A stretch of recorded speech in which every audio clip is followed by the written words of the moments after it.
जो इस देश का लूटा हुआ जो माल है, इनके तय खानों में रखा हुआ माल है। ऐसी दिवाली तो हम रोज मनाए, काला चश्मा लगा के, ये फौजी वाली वर्दी पहन के, कोट पहन करके और एक बड़ी सी हैट लगा करके अपना आप में साबित करना कि मैं सैनिकों का बहुत बड़ा हितैषी हूँ। ये आंदोलन करने का ठेका ले रखा क्या? हमने पूरी जवानी तो देश की सीमाओं पे व्यतीत कर दी और अब हम बची हुई अपनी जो जिंदगी है उसको हम क्या जिंदगी भर आंदोलन करते रहेंगे? नहीं करेंगे, नहीं करेंगे। आने वाला 2024 का जो चुनाव होगा वो हमारा टारगेट होगा। रिटायरमेंट होकर आएंगे तो हम इनको अपने दफ्तरों में चौकीदार रख लेंगे। यानी कि इन लोगों के जो उसके जहन में हमारे प्रति सिर्फ एक चौकीदार की हैसियत है। जब तक ये व्यापारी किस्म के लोग, इस देश का शोषण करने वाले लोग जब तक देश की संसद में बैठेंगे, देश की विधानसभा में बैठेंगे, लेकिन आज देश में काले अंग्रेज जो इस देश की सत्ता पर काबिज हैं। नमस्कार, मैं दामिनी शर्मा सजग भारत में एक बार फिर से आप सभी का स्वागत करती हूँ। देखिए दोस्तों, आज मैं आपको दो तस्वीरें दिखा रही हूँ इस देश की कि किस तरीके से जम्मू कश्मीर के अनंतनाग में 3 बड़े अफसर शहीद हो गए मुठभेड़ में।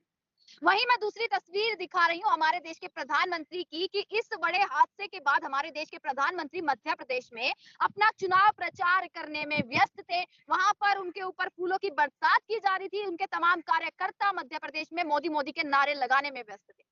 इसी मुद्दे पर बातचीत करने के लिए आज हमारे साथ सूबेदार वीर सिंह चौहान जी हमारे साथ मौजूद है और पहले भी आपने इन्हें हमारी वीडियोस में देखा है और आज इनसे फिर से एक बार बातचीत करेंगे क्योंकि रह चुके हैं जवान के रूप में। इन्होंने अपना पूरा जीवन जो है इस देश की सुरक्षा के लिए न्यौछावर किया है। और मुठभेड़ में सर देखिए, आपका पहले तो बहुत बहुत स्वागत है। आपने ये खबर पढ़ी, बेहद दुखद खबर है कि इस तरीके से जब हमारे देश के जवान शहीद होते हैं तो कितना दुख पहुंचता है, कितनी ठेस पहुंचती है।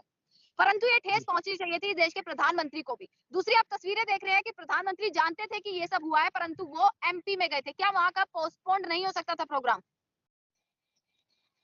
सबसे पहले तो बेटा आपको बहुत बहुत धन्यवाद कि आपने इस सब्जेक्ट के ऊपर मुझे अपने विचार व्यक्त करने का मौका दिया। मैं सजग भारत का बहुत बहुत आभारी हूँ।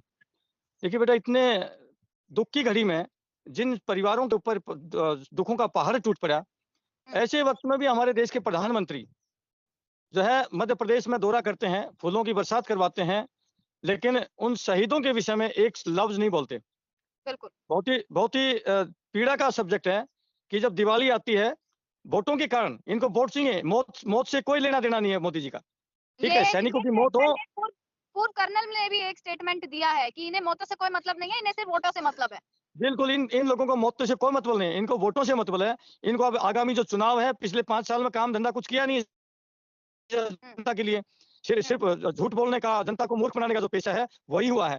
लेकिन अब जब चुनाव नजदीक है तो इनको जो है डर लग रहा है, तो अब कोई न कोई जो है कुछ न कुछ इस प्रकार से कांड होंगे, इस प्रकार से जो है सैनिकों की शहादतें होंगी, नए नए कांड होंगे, हिंदू मुसलमान का दंगा होगा, उसी को लेकर के जो हमारे देश की भोली भाली जनता है उसको भ्रमित किया जाएगा और जो है आगामी चुनाव में वोटों के ऊपर जो है सिर्फ इनकी निगाह है और कोई लेना देना नहीं है। मतलब कि ये है कि देश की सेना से भी खिलवाड़ हो रहा है, कहीं ना कहीं जवानों से भी खिलवाड़ हो रहा है। क्या वो भी उनको भी वोटर के लिए इस्तेमाल किया जा रहा है? क्या बेटा आपको आज ही पता चला क्या? हाँ। आपको आज ही पता चलेगा? ये तो जब से मोदी जी आए हैं तब से मोदी जी ने सिर्फ यही तो किया, और किया क्या है मैं आपको बता दूं बेटा। हम लोग लगभग पिछले 7 महीने से जंतर मंतर पे हमारी 1 रैंक 1 पेंशन में जो विसंगतियां हुई हैं उसको लेकर हमारे सिपाही से लेकर के ऑर्डिनरी कैप्टन तक वहां पर 7 महीने से धरने पर बैठे हुए हैं। लेकिन चंद कदमों की दूरी पे मोदी साहब सिंहासन संभाले हुए हैं इस देश का। ये वही सैनिक है बेटा, ये वही सैनिक है जिन सैनिकों ने रेवाड़ी की रैली के अंदर लाखों की तादाद में शिरकत की थी और जहां से मोदी जी को देश का सिंहासन सौंपा गया। लेकिन बहुत ही दुर्भाग्य से कहना पड़ता है कि मोदी जी ने 7 महीने से जो सैनिकों का दिन रात जो हमारा आंदोलन चल रहा है उसके विषय में एक लफ्ज नहीं बोला, एक शब्द नहीं बोला। और कम से कम छोटा मोटा कोई अपना नुमाइंदा भेज देते सरकार का। अगर मोदी जी को समय नहीं था तो कम से कम हमें भी मन में होती कि चलो सरकार ने हमारी सुध ली है।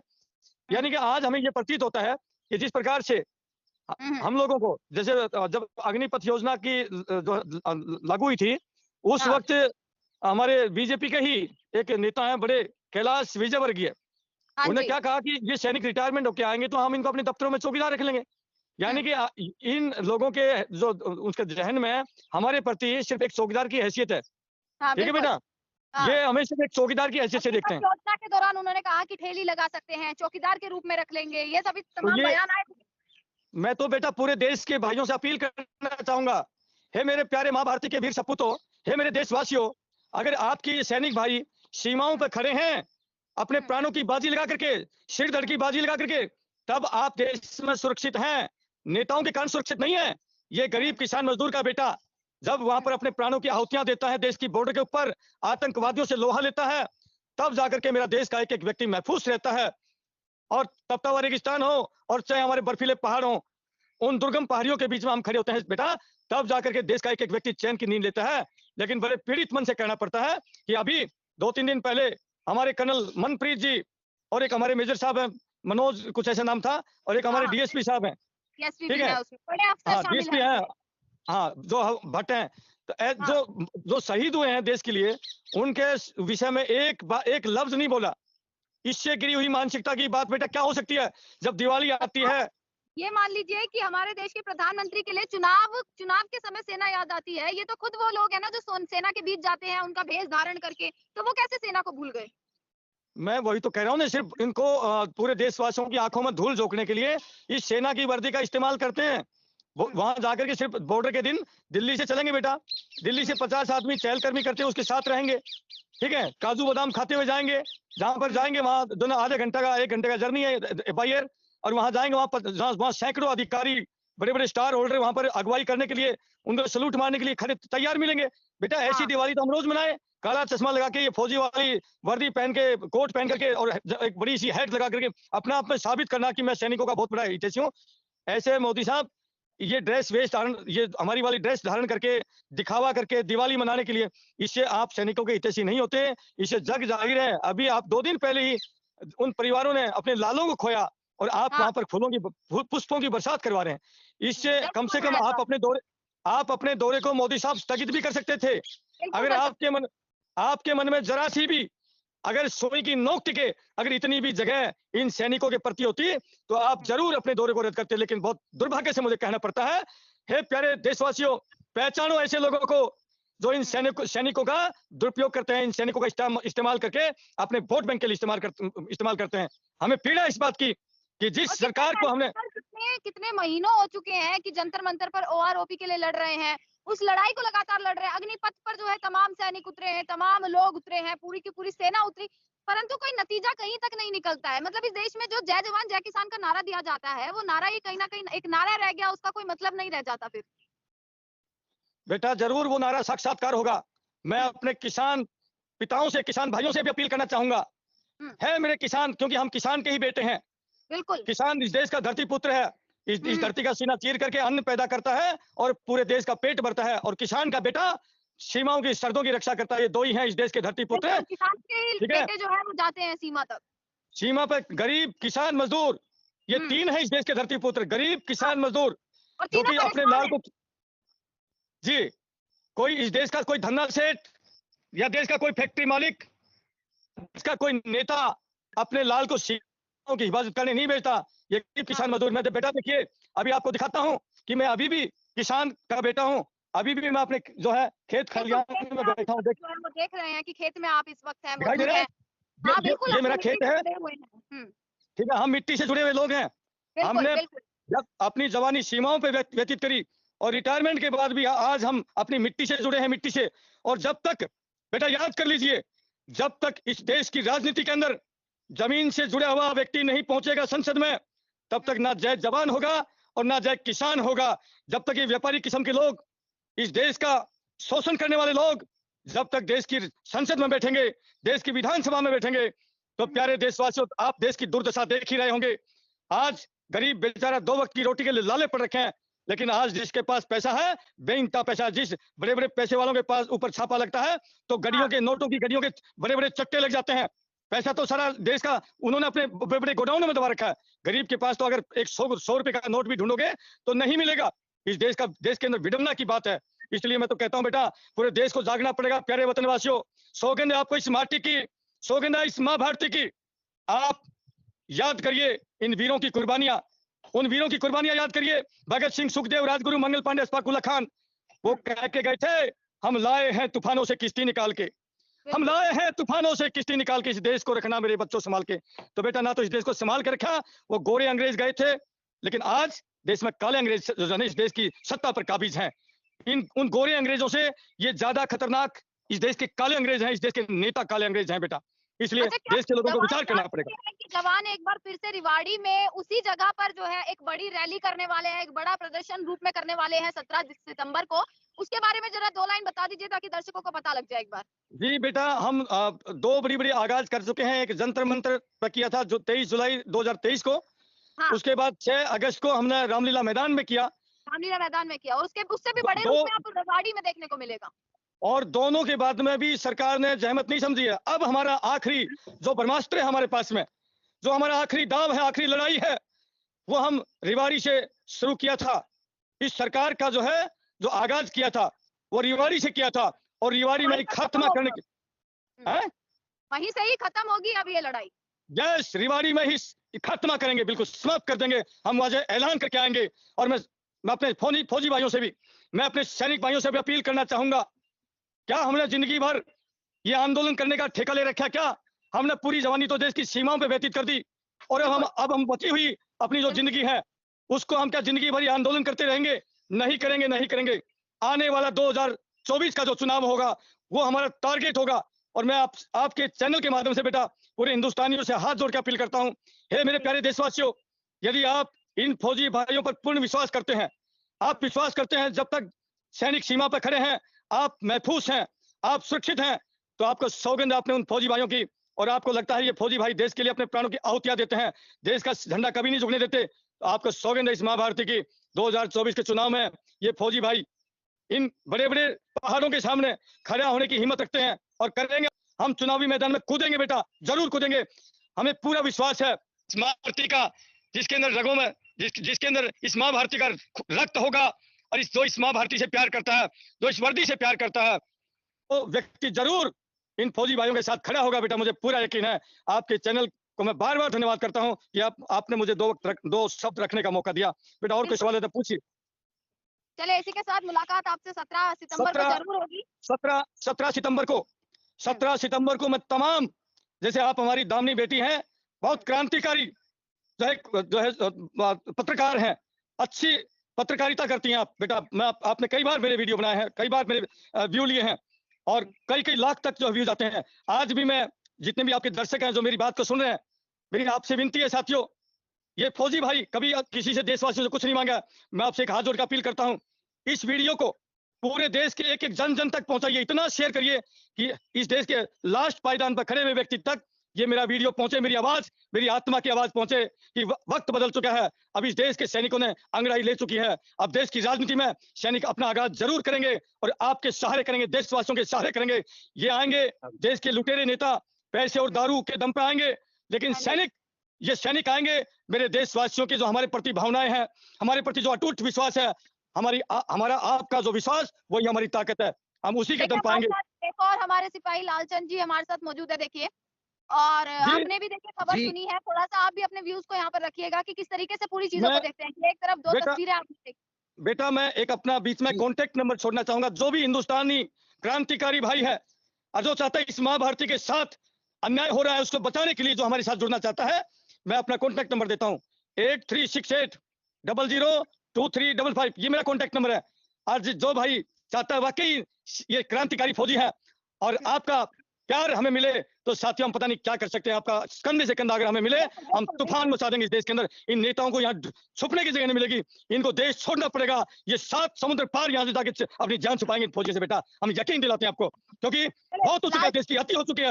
हम हाँ, बख्शेंगे नहीं, इन नेताओं को बख्शा नहीं जाएगा, नहीं बख्शा जाएगा। इनकी छठी तक का निकाल लेंगे, जो इस देश का लूटा हुआ जो माल है, इनके तहखानों में रखा हुआ माल है, हम छठी तक का निकालेंगे। यहाँ ये फौजी हैं, हमने कहा है, वो करके दिखाएँगे जो सैनिक करते हो करते हैं। अभी मैं बिल्कुल, बिल्कुल। बात चाहता हूँ कि मेरे बड़े भाई लालचंद साहब भी आज जुड़ चुके हैं। आप लालचंद साहब के भी जी, 2 विचार लीजिए। मुझे बिल्कुल, पूरा देखिए यकीन है लालचंद जी कि लालचंद साहब आपने भी आपने पूरा जी, मामला देखिए पढ़ा कि आप इस देश में आज 2 तस्वीरें बन रही हैं। किस तरीके से आप जी। लोगों ने अपना पूरा जीवन न्यौछावर कर दिया इस देश की सुरक्षा के लिए और दूसरी तरफ अगर हमारे जवान, हमारे बड़े अफ़सर अगर शहीद होते हैं और उसी समय पर अगर देश के प्रधानमंत्री जश्न मनाया जा रहा है, अपने चुनाव प्रचार में बिज़ी हैं, तो क्या कहेंगे उस पर? देखिए, बहन दामिनी जी, ये बड़े दुःख का विषय है क्योंकि देश के अंदर एक ऑफिसर को तैयार करने के लिए भारत सरकार की कितनी करेंसी खर्च हो की जाती है और उसका बिल्कुल। कितना समय लगता है और तब जाकर के एक अफसर को तैयार किया जाता है और एक अफसर की जगह 2-2 ऑफिसर एक साथ शहीद हो रहे हैं। वो भी एक आतंकवादी मुठभेड़ के अंदर, यानी कि सर्च ऑपरेशन के दौरान वो जो है मुठभेड़ में आ गए, आतंकवादियों की चपेट में। इससे बड़ा दुःख और क्या हो सकता है? एक अफसर बिल्कुल। के मतलब वो शहीद होने पर नरेंद्र मोदी जी हमारे देश के प्रधानमंत्री हैं। वैसे मैं इतना ज़रूर कहना चाहूँगा, उसमें दुःख की संवेदना तो ज़रूर महसूस करनी चाहिए थी, लेकिन प्रधानमंत्री जी को केवल राजनीति में अपनी कुर्सी का ख़्याल है और अपने ऊपर फूलों की वर्षा करवाने का ख़्याल है, लेकिन देश के उन शहीदों के मान और सम्मान की बात को नहीं, मतलब बिल्कुल भूल करके एक साइड में रख दिया और उन शहीदों के बारे में कोई सोच विचार नहीं किया। इससे बड़ा दुःख और क्या हो सकता है? इससे हम अंदाज़ा लगा सकते हैं, ये हमारे देश के नौजवानों का जो हक है, वो उसको भी पूर्ण रूप से नहीं दे पाएँगे और ये 17 तारीख को जो रैली होने जा रही है, उसमें लगता हाँ। है कि ये कुछ करने वाले नहीं हैं। ऐसे क्योंकि जब ये एक देश के 3-3 अधिकारी जो है शहीद हो रहे हैं और उनके ऊपर ये संज्ञान लेना नहीं चाह रहे हैं, तो ये देश के सैनिकों के बारे में क्या सोच विचार रखते हैं? और ये और लोगों को तो अपने मन की बात सुनाते हैं, लेकिन अपने देश के सैनिकों के मन की बात ये आज तक नहीं सुन पाए हैं और ना उनकी बात सुननी है। तो ये इनके ऊपर हमारे सैनिकों का तो विश्वास मुझे लग रहा है कि उठता जा रहा है और ये केवल राजनीति के अंदर बस चकनाचूर हो रखे हैं अपने मन के जो मतलब ये है कि अपने आनंद और उसमें घूम रहे हैं। प्रसिद्धि देखिए, के वाक़ई चक्कर में मुझे घूम लगता रहे है सारी बातें जो हैं आपके साथी जी ने बता दी हैं। पर जी। आपसे एक आखिरी मैं ये सवाल करूँगी छोटा-सा कि देखिए एक सांसद है उन्होंने कहा कि भई पुलवामा के बारे में तो आपको नहीं पता था, परंतु इसके बारे में तो आपको पता था ना। मानते हैं चलो पुलवामा आपने दबा दिया, आप उसके बारे में नहीं जानते थे, पर हाँ। यहाँ तो आपको पता होने के बावजूद आप जश्न मना रहे हैं। जी, बिल्कुल, बिल्कुल। हाँ, पुलवामा की जो है चलो हम मानते हैं, हालाँकि वो भी एक रली-मिली साजिश के तहत हुआ। पुलवामा कांड ऐसे नहीं होता, क्योंकि हमें पता है सैनिक की एक-एक बात जो है इतनी सीक्रेट होती है और टॉप सीक्रेट होती है, किसी घास तक को मालूम नहीं होती कि यहाँ क्या हो रहा है। बिल्कुल, तो बिल्कुल। हाँ, इनके लीक पुलवामा नहीं के तो होती। उसकी जो है खबर इनको कैसे लीक हो गई, ये हमें बड़ा दुःख है। लेकिन ये तो जानकारी थी, सर्च ऑपरेशन के लिए गए हुए थे और वो आतंकवादी मुठभेड़ में जाने से पहले क्या उनके पास सुरक्षा कवच वगैरह कुछ नहीं था? ऐसा कैसे हो सकता है? ये बहुत, मतलब या तो ये सोची-समझी कहीं न कहीं कोई साजिश के तहत ऐसी घटना घटी है, लेकिन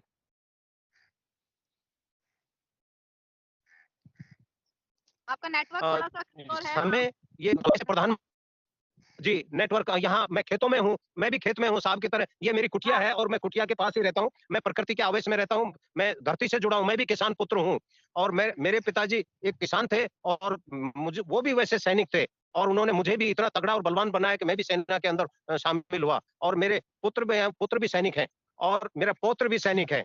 तो हम तो सैनिक परिवार से हैं, तो इसने हमें सैनिकों की शहादत पर बहुत ही दुःख होता है। बहन जी, हम इस दुःख को क्या बयाँ करें? बेटा और बे, भारतवासियों, मेरे बेटा प्यारे भाषियों, मैं हाँ, मैं वीर सब सॉरी, बीच में थोड़ा मैं इंटरप्ट कर रहा हाँ जी। कोई बात नहीं, आप हूँ। मैं बोलिए। बेटा बेटा हम आपके चैनल के माध्यम से जिन परिवारों के लाल गए हैं, उनके हाँ, प्रति अपनी जो है संवेदना व्यक्त करते हैं संवेदना और हाँ, ईश्वर से संवेदना प्रार्थना करते व्यक्त हैं कर कि पूरे ईश्वर पूरे देश की उस परिवार संवेदनाएँ को, उनके साथ हैं। हुँ। जी, जी, पूरा देश उनके साथ है पर और हाँ, इस दुःख की घड़ी में परिवार को ये दुःख सहन करने की शक्ति प्रदान करे। शक्ति और प्रदान बेटा हम यकीन करे। करते हैं, जी, हम चलिए यकीन इसी के करते साथ हैं देखिए ज़रूर। आप हम उन लोगों से मुलाकात होगी 17 सितंबर को ज़रूर आपसे मुलाकात होगी। पूरा वहाँ पर जो भी चीज़ें होंगी वो दर्शकों तक पहुँचाएँगे कि कैसा प्रोग्राम होता है, जी क्या-क्या बेटा, मान्यता दी जाती है। हाँ, लास्ट अपील है अपने सैनिक भाइयों से। हाँ। प्यारे सैनिक भाइयों, हाथ जोड़ के प्रार्थना है, हुँ, ये फाइनल जो होती है ना, लास्ट 100 मीटर की लड़ाई, संगीन का घोप निकाल, हुँ, ये हुँ, रिवाड़ी को उस प्रकार से लेना हमें। हमें रिवाड़ी को हल्के में नहीं लेना। बिल्कुल। रिवाड़ी के अंदर तहलका मच जाना चाहिए और रिवाड़ी हुँ, के बाद में 15 डेज़ तक हम सरकार को अभी से अल्टीमेटम दे रहे हैं। हाँ, यदि सरकार 15 डेज़ तक अगर कोई संज्ञान ले लेती है, तो हम सरकार के धन्यवाद करेंगे और यदि सरकार नहीं लेती है, तो बाद में हमें मत कहना मोदी साहब या बीजेपी सरकार कि हम एक बड़ा फैसला ले रहे हैं। हम देश के चुनावी समर में कूदेंगे और देशवासियों के दम पे कूदेंगे, देशवासियों के दम पे। चलिए आप दोनों का बहुत-बहुत शुक्रिया मेरे आप लोग प्यारे हमसे जुड़े इतने मेरे अहम मैं मुद्दे बहन पर जी हम एक बात कहना चाहता हूँ, मैं बहन जी मैं एक बात कहना चाहता हूँ, पूरे हाँ देशवासियों को जी, मेरी तरफ से भी संदेश है कि अगर पूर्व सैनिक जो सोए हुए हैं, वो जागो हाँ, मेरे भाइयों, अगर अभी नहीं जागे तो कभी नहीं जागोगे, आप सोए रहोगे। बिल्कुल। आपको अपने हक की लड़ाई आप स्वयं लड़ना होगा। यानी कि अगर किसी को दरिया पार करना है तो उसको तैरना सीखना बहुत ज़रूरी है। अब आप जाग बिल्कुल, चुके हैं, दरिया को पार करना है और इस टक्कर को लेकर के जो सोई हुई गूंगी और बहरी जो सरकार है, उसके कानों में घी डालना है, उसको जगाना है। इसलिए आप सभी जागो और पहुंचो रेवाड़ी, चलो रेवाड़ी, आओ रेवाड़ी, 17 सितंबर भूलना नहीं, क्योंकि यहीं से, इसी जगह से नरेंद्र मोदी को इन्हीं पूर्व सैनिकों ने लाखों की तादाद में जाकर के और इनको प्रधानमंत्री की कुर्सी तक भेजा था। और वही प्रधानमंत्री, क्या उस कुर्सी में ऐसा क्या राज है जो उस कुर्सी के ऊपर बैठने के बाद सैनिकों के दुख सुख की बातों को सुनने के लिए तैयार नहीं? ऐसा मुझे तो लगता है उस प्रधानमंत्री की कुर्सी में कोई ना कोई ऐसा मंत्र फंसा हुआ है जो सब कुछ भूल जाता है। वो मंत्र हमें पता नहीं है, वो मंत्र हमको भी बताना चाहिए। बिल्कुल, खुलेगा एक बेटा, राज। एक लास्ट बात कह के खत्म करूंगा। जी। मैं अपने अपने सैनिक भाइयों से एक छोटी सी अपील है, एक चंद शब्दों के साथ, कि सैनिक भाइयों, खुद ही को कर बुलंद इतना, खुद ही को कर बुलंद इतना कि हर तकदीर से पहले खुदा खुद बंदे से पूछे, बता तेरी रजा क्या है। वाह! ये कहावत आप लोगों को साबित करनी पड़ेगी, अपने आप को इतना बुलंद करना पड़ेगा, खुद भगवान भी आपसे पूछे, फौजी भाइयों आपकी रजा क्या है। तो इसलिए आपके हक नहीं मिलेंगे। आपसे अपील है कि आओ, जंगे मैदान में कूदना पड़ेगा, और संसद में जब ये अपनी कलम से पास नहीं करते, तो हम अपनी कलम से पास कर लेंगे, अपने हकों को जरूर कर लेंगे, और देश की दिशा आप दोनों का हम बहुत जब देश की सीमाओं की रक्षा कर सकते हैं, तो देश की सुरक्षा अंदर से भी हम कर सकते हैं। इसमें बिल्कुल कोई कर दो सकते राय नहीं। हम सत्ता को भी संभाल सकते हैं, इसमें कहीं कोई गलत नहीं होगा। बिल्कुल। तो चलिए, आप देशवासियों दोनों जागिए। मुलाकात होगी 17 सितंबर को, और आपका बहुत-बहुत शुक्रिया, आप दोनों ने समय निकाला और हमसे जुड़े और इतने खास अहम मुद्दे पर जो है वो हमसे बातचीत करी। अब जनता प्यार देगी, आप लोगों को भी लगातार सपोर्ट मिलता रहता है और आगे भी जो है वो मिलता रहेगा। मुलाकात होती रहेगी और इसी के साथ देखिए तमाम खबरें जो है वो हम आप तक पहुँचाते रहेंगे। सजग भारत जी। देखते रहेगा। आपका बहुत-बहुत शुक्रिया।